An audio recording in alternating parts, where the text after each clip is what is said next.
Ich denke, man sieht sich. Ja, man sieht sich. Cool. Willst du meine Telefonnummer haben oder lieber nicht? Ja, das wäre gut. Hast du einen Stift?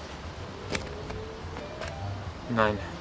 Tja, also, wenn du mal in der Nähe der Uni bist, ich habe meistens um 5 Schluss.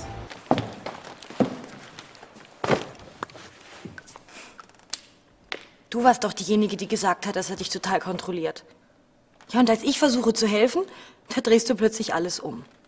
Ich stehe da als die böse Freundin und du kannst nicht mal pünktlich sein, um dich zu entschuldigen. Oh, ich glaub's ja wohl nicht. Hey, ich bin nicht hier, um mich zu entschuldigen. Ich bin hier, um dir zu vergeben.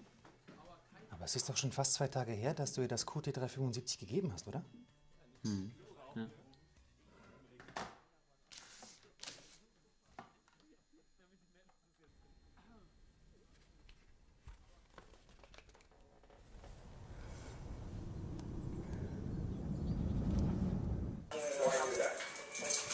Come on, baby. Yeah, that's my boy. If we were to break up our company right now and to sell the software that we've developed, we could easily get between $3 and $5 million for the software. Wait, is that true? Good boy, Romeo. Good boy.